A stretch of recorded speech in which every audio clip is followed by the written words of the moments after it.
All right, today I'm at Riverview Park and Zoo, and I'm here to try out the BuzzzSaw. Now, starting off, just comparing it. So you can feel where the two different plastics meet. And to compare it with a couple other overmolds, even though it's not quite an overmold, it's kind of more like an undermold. If you compare it to like MVP, you can feel the difference between the two plastics. You can feel where those plastics meet, but it's like it's barely perceivable as far as like depth or anything. A closer comparison would be the Nova by Innova. Their Nova, you can more clearly, distinctly feel the ridges between the plastics, and that's a lot closer to what the Buzz is.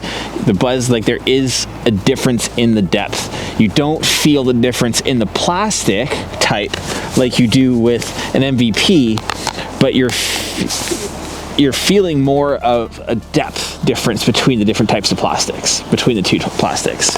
So today I'm going to play a few holes here at Riverview to try out the Buzz, and I'm going to compare it to the compass. And this compass, it's the Project Grip compass that's been in my bag since it was released back last spring, summer, right in there. So I'm going to compare the two and just see how they fly. Warm up, start with the old faithful compass. Really nose up, but straight flight, little fade. First shot with the BuzzzSaw.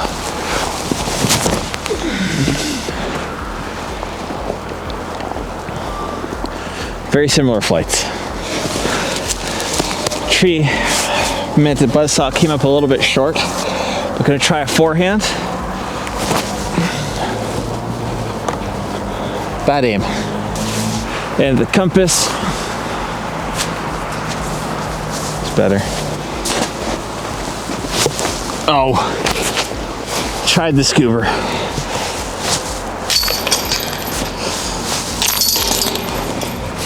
All right, hole one. Did not work out so good for the Buzz.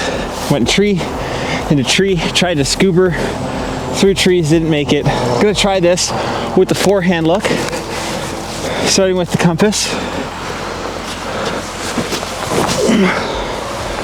Very, very straight, a little bit of fade. That's what I expect from a straight mid-range. Buzz.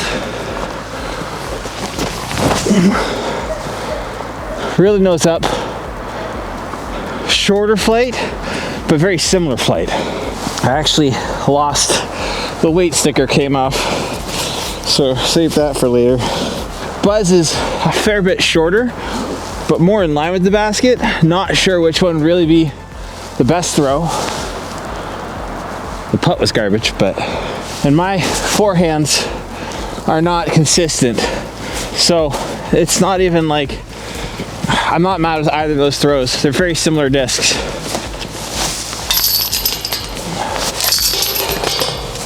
Hole 4, it's tunnel shot. Straight shot should be really good for a straight flying disc. Gonna just see if I can hit that tunnel.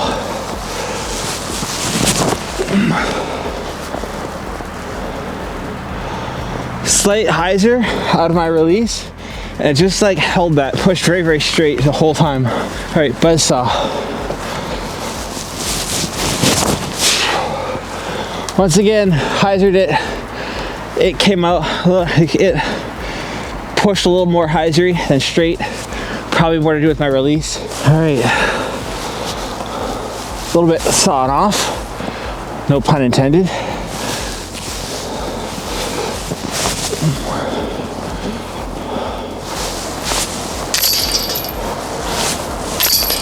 Hole 5 here, it's pretty short. It's only like 200 feet-ish, but I think it's a really good for my, style of throw, because I tend to throw with a little bit of hyzer.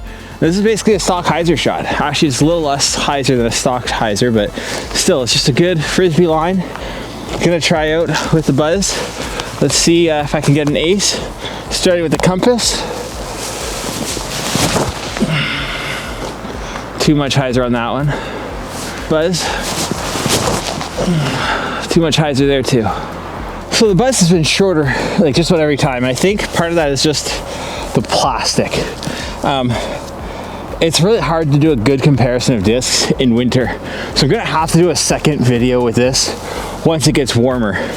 Because right now I feel like I'm throwing, like, I'm not getting the grip on this that I can get on that Project Grip disc.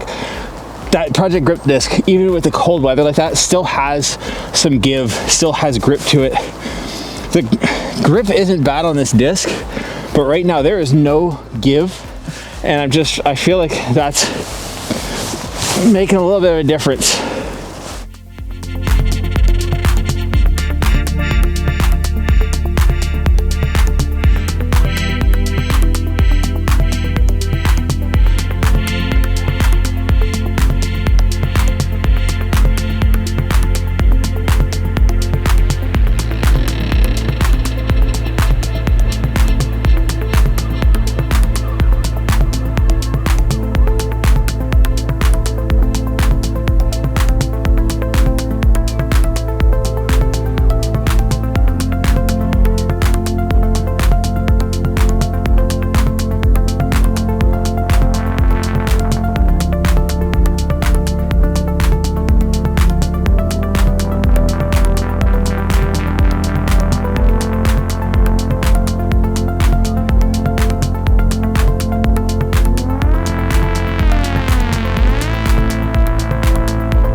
Now, 7 holes, what's the review? Well, first, it's really hard to tell in winter.